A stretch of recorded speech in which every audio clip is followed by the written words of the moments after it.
রাষ্ট্রীয় স্বয়ংসেবক সংঘের শতবর্ষ পূর্তি উপলক্ষে বিভাসচন্দ্র দাস বস্তির জনসাধারণের উদ্যোগে এক শোভাযাত্রা বের করা হয়।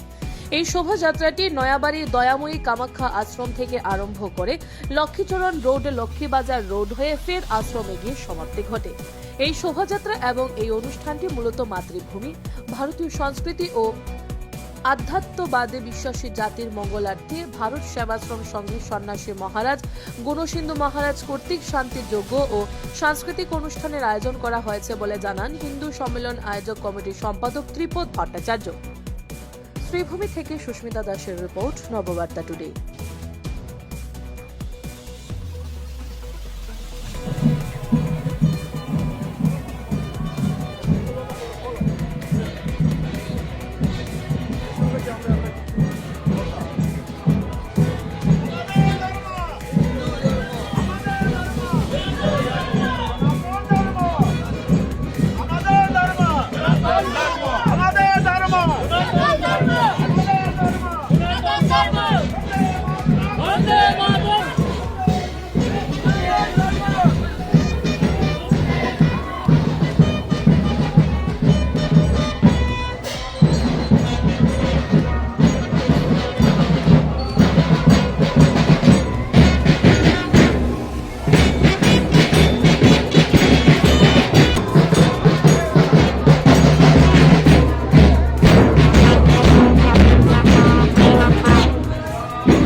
যতবার করে ভাববেন এটা আমাদের বড় ব্যয় না।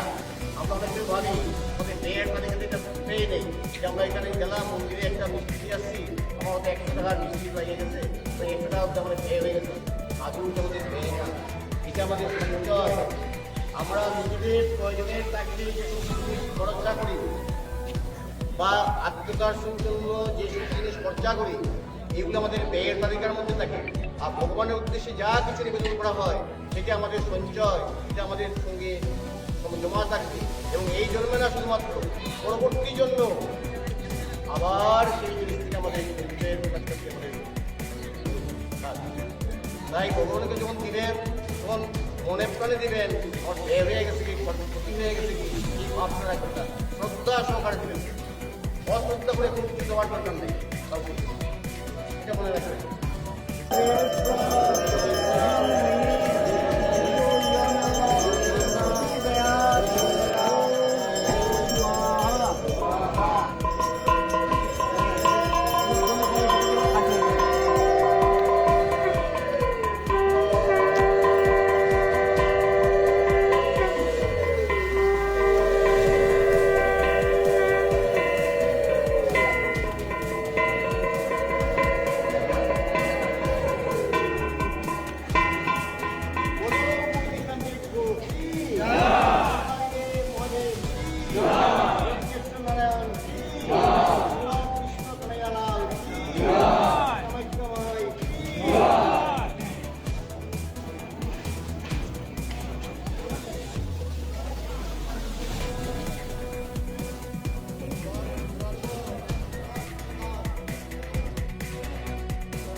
শুভ সকাল।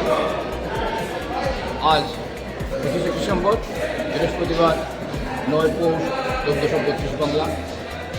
পূর্ব নির্ধারিত সূচনা অনুযায়ী এবং অনুষ্ঠান সূচি অনুযায়ী আজ ভোর 6:30টায় আমাদের বর্ণাঢ্য শোভাযাত্রা দিয়ে আমাদের হিন্দু সম্মেলনের উৎসব অনুষ্ঠান সূচি শুরু হয়েছে। এতে বিভিন্ন প্রান্ত থেকে আমাদের Lakshmicharan road, Laxmibazar road, Nayabari, Laxmibazar link road, settlement link road থেকে অগণিত সনাতনী হিন্দু মানুষ আজকের এই শোভাযাত্রায় সামিল হয়েছেন। আমরা হিন্দু সম্মেলনের পক্ষ থেকে প্রত্যেক সুনাগরিককে অনেক অনেক ধন্যবাদ জানাচ্ছি। আমাদের পরবর্তী যে কার্যসূচি রয়েছে সেই কার্যসূচি আজকের তারিখেই সকাল 9টা থেকে ইতিমধ্যে আমি দেখতে পাচ্ছি এই কুঞ্জের মধ্যে যজ্ঞের কাজ, শান্তিযজ্ঞের কাজ শুরু হয়ে গেছে। কিছুক্ষণের মধ্যেই ভারত সেবাশ্রম সংঘের সন্ন্যাসী গুরুসিংহ মহারাজ এখানে চলে আসবেন। অন্যান্য পুরোহিত যারা আছেন তারাও তৈরি। কিছুক্ষণের মধ্যেই যজ্ঞের কাজ শুরু হয়ে যাবে। আপনারা অবশ্যই এই যজ্ঞ কার্যে অংশ নেবেন এবং সকাল 10টা থেকে, সামান্য হয়তো পরিবর্তন হতে পারে সময়সূচি, সকাল 10টা থেকে আমরা আমাদের নির্ধারিত সাংস্কৃতিক অনুষ্ঠানের প্রথম পর্বে থাকবে উদ্বোধনী। এখানে থাকবে শতশঙ্খনাদ, থাকবে শতনারীর উলুধ্বনি, থাকবে স্তোত্র, থাকবে আবৃত্তি, তারপরে থাকবে উদ্বোধনী সঙ্গীত। তার মাধ্যমে প্রদীপ প্রজ্বলন হবে এবং প্রদীপ প্রজ্বলন হয়ে অনুষ্ঠানের সূচনা হবে। তারপর থাকবে বিভিন্ন সমাজের বিভিন্ন মানুষের বিভিন্ন শিক্ষা প্রতি বা সমাজে যারা অনেক অবদান আছে তাদের প্রত্যেককে আমরা 11 জন ব্যক্তিত্বকে, এই অঞ্চলের 11 জন ব্যক্তিত্বকে আমরা মনোনীত করেছি, ওদের আমরা সম্মানিত করব। তারপর দুস্থ মানুষদের মধ্যে 12 জন দুস্থ মানুষ আমরা আমাদের সামর্থ্য অনুযায়ী বের করেছি। সেই 12 জন দুস্থ মানুষকে আমরা শীতের বস্ত্র প্রদান করব। তারপর বৌদ্ধিক আলোচনা হবে। এই বৌদ্ধিক আলোচনায় বিশ্ব হিন্দু পরিষদ, রাষ্ট্রীয় স্বয়ংসেবক সংঘের কয়েকজন কর্মকর্তা যোগদান করবেন এবং দুপুর 12টার থেকে আমরা আমাদের সাংস্কৃতিক অনুষ্ঠানের অন্যান্য অঙ্গের যে অনুষ্ঠান আছে সেই অনুষ্ঠান শুরু হবে। আমরা প্রত্যেক হিন্দু সনাতন ধর্মী সংস্কৃতিপ্রেমী মানুষকে যারা ভারতের আধ্যাত্মিক চিন্তায় বিশ্বাসী বা যারা ভারতীয় কৃষ্টি সভ্যতায় বিশ্বাসী তাদের প্রত্যেককে এই অনুষ্ঠানে সদল বলে যোগদান করার জন্য অনুরোধ করছি। সবাইকে অনেক অনেক নমস্কার। এবং হ্যাঁ, ভালো কথা, দুপুরবেলা একটাই মহাপ্রসাদ বিতরণ হবে। সেই মহাপ্রসাদ বিতরণ আপনারা অবশ্যই গ্রহণ করবেন এবং আমরা আশা করব আপনারা এখানে শান্তি শৃঙ্খলা এবং ডিসিপ্লিন যাকে বলে সেই ডিসিপ্লিনটা শিষ্টাচার বজায় রাখবেন। প্রত্যেক সনাতনী ধর্মাবলম্বী মানুষকে আমাদের অনেক অনেক সাধুবাদ, অনেক অনেক শুভেচ্ছা। আসুন আমরা সবাই মিলে আজকের এই অনুষ্ঠানকে সৌন্দর্যমণ্ডিত এবং সফল করে তুলি। সবাইকে অনেক অনেক ধন্যবাদ। শুভ